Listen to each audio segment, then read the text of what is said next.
Have you ever felt darkness seeping into every cell of your body as invisible hands grip your throat, making your heart pound in agony? Get ready, because you're about to confront entities without boundaries. Shadows come to life, whispers turn into sinister threats, and fear becomes your constant companion.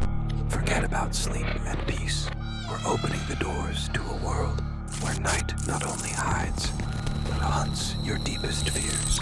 Turn up the volume, get comfortable, and prepare to be shaken to your core. Deep in the wilderness, where ancient forests resembling living walls concealed access to the outside world, there was a village that was rarely remembered and even less often spoken of. This place had been forgotten by both God and man, but within its heart lived an ancient legenda, terrifying tale of the Black Hand. A legend passed on in whispers from mouth to mouth, always lowering the voice to avoid its wrath. No one knew exactly where this belief originated, but everyone was certain of one thing. The Black Hand could appear to anyone who dared to disturb its peace. It slid through shadows, appearing on the darkest nights when nature itself seemed to hold its breath in fear. This story began on one of those ominous evenings when the sky was shrouded in thick clouds and the moon, barely breaking through, resembled a dim stain on a black canvas. The wind had died down, and everything around had fallen into an eerie silence, as if the world had frozen in anticipation of something unimaginably horrifying. On such a night, a young girl named Chris was returning home through the forest, which on any other day had seemed safe. However, tonight, the path suddenly felt unsettling and filled with inexplicable dread. Chris walked along the narrow trail, trying not to look at the trees that now resembled living beings, watching her every step. Her heart raced faster with every moment as the feeling of an unseen presence grew stronger. It seemed as if someone or something was hiding in the shadows, observing her. Her fingers clenched the edges of her jacket as if it could protect her from an invisible threat. Upon approaching her house, Chris felt that something had changed. The home, which always greeted her with warm light and comfort, now appeared gloomy and uninviting. A sudden gust of cold wind struck her face, and her heart skipped a beat when she noticed that her bedroom window was slightly open. She distinctly remembered closing it before leaving.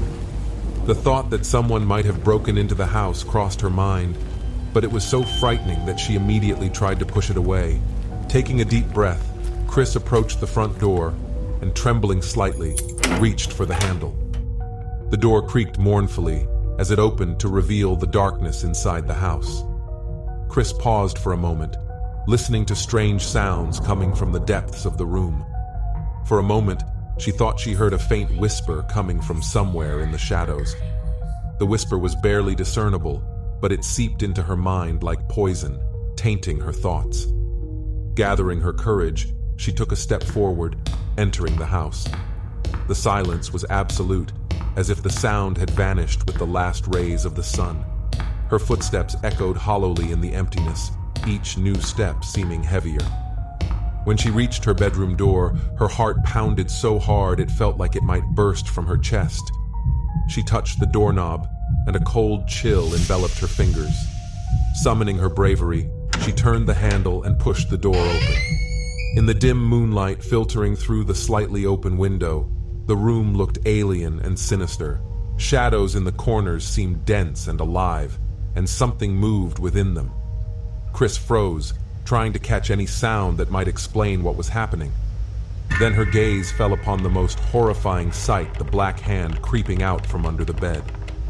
This hand seemed to belong not to a human, but to some unknown monster from the darkest nightmares.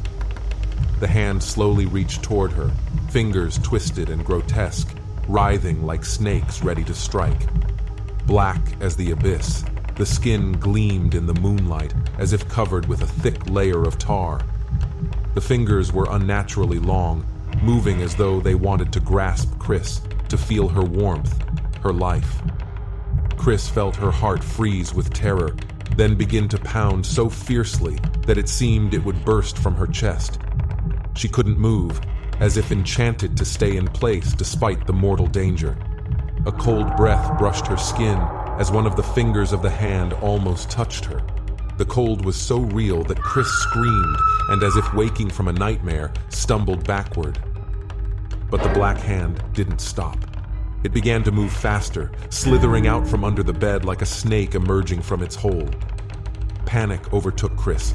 She darted toward the door, but as soon as her fingers touched the handle, she felt a sharp blow to her back.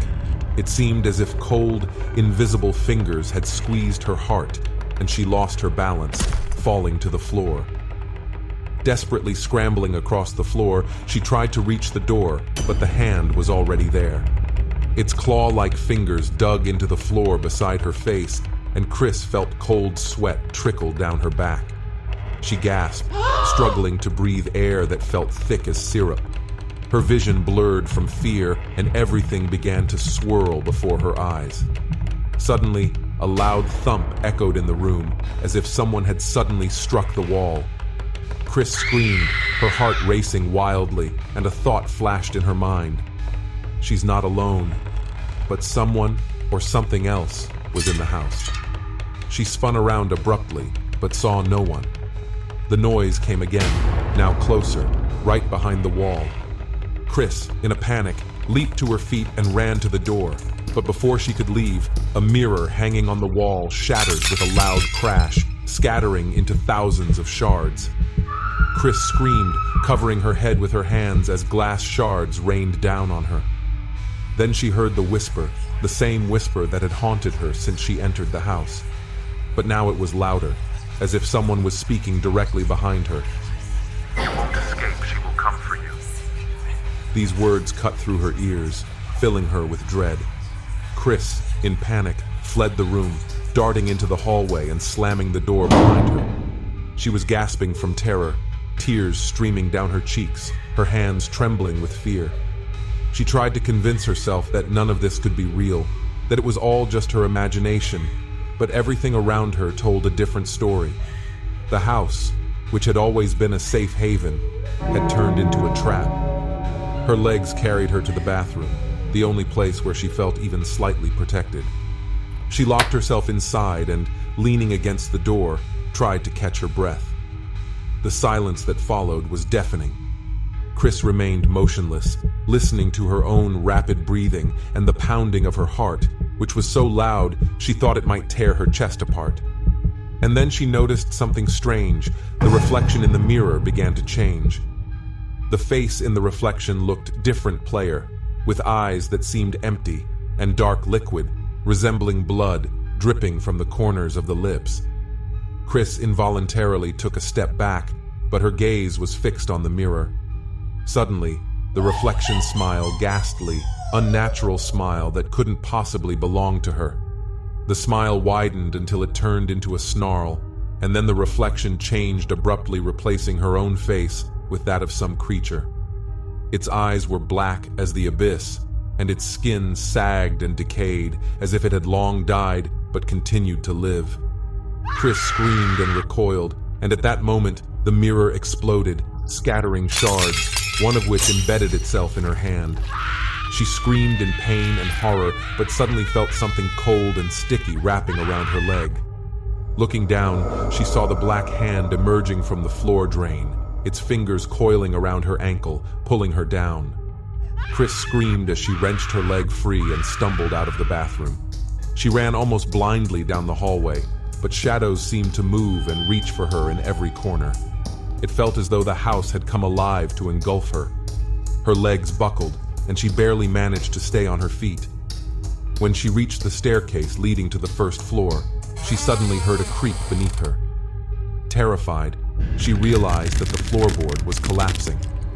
At the last moment, she grabbed the railing, but one of the rails suddenly ripped out of the wall, and her hands slipped.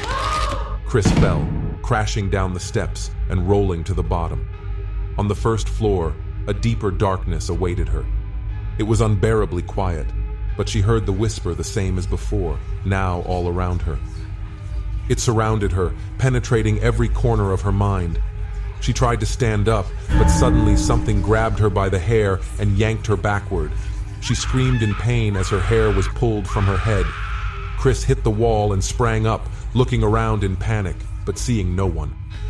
The whisper grew louder, turning into a malevolent laughter that filled her mind. She covered her ears, but the sounds wouldn't disappear. Desperate, Chris rushed toward the exit, but when she grabbed the door handle, her hand suddenly began to burn. She screamed in agony and yanked her hand away, seeing burns on her skin. The door was boarded up from the inside, and Chris realized there was no way out. She ran through the house, searching for safety, but the shadows followed her. In every room, new horrors awaited. Knives in the kitchen suddenly began to fall from shelves, each one seemingly aimed at her, and she barely managed to dodge. In the living room, the furniture moved on its own, causing her to stumble and fall. She felt as though something or someone was constantly breathing down her neck, and when she turned around, all she saw was a fleeting shadow. Chris made it to the basement, hoping to find some refuge, but as soon as she descended the stairs, the door slammed shut behind her with a deafening crash, leaving her in utter darkness. The cold and damp air enveloped her, and she stumbled over boxes and old furniture. The whispers grew louder, echoing through the basement like a mocking chorus. She could barely see anything, and each step seemed to lead her deeper into despair. In the basement's far corner, she saw something flickering faint light coming from beneath a pile of old blankets. Curiosity overcame her fear, and she reached out, pulling the blankets aside. There, among the dust and cobwebs, lay an old, dusty book with a dark cover. She opened it, hoping for answers, but what she found inside was a series of horrifying illustrations and notes detailing the rituals and curses associated with the Black Hand. The pages were filled with drawings of people in various stages of torment, all marked by the same terrible hand. Suddenly, the basement lights flickered, casting long, ominous shadows that seemed to move on their own. Chris felt a cold breeze on her neck and turned around to find herself face to face with the Black Hand. Its long, twisted fingers reached toward her, and as they made contact with her skin, she felt a coldness that went beyond physical sensation, reaching into her very soul. She tried to pull away, but it was as if her body had become paralyzed. With a final, desperate scream, Chris collapsed to the floor. The Black Hand loomed over her, its dark fingers curling around her throat, suffocating her. The whispers now screamed in her ears, and the shadows seemed to close in on her, filling her vision until there was nothing left but darkness. Chris's screams faded, her vision went black, and the house once again fell into its deadly silence. In the morning, the villagers found the house abandoned and in disarray, with no trace of Chris. The doors were locked from the inside, and the windows were boarded up. No one ever saw her again, and the house fell into disrepair, becoming a ghostly relic of the past. The Black Hand had claimed another victim, and the legend grew stronger, a chilling reminder of the darkness that lurked in the shadows of the forgotten village. The legend of the Black Hand lived on, a tale told to children to keep them away from the forbidden paths of the forest. And as the years passed, the village slowly faded from memory, but the story of the Black Hand continued to terrify anyone who dared to listen.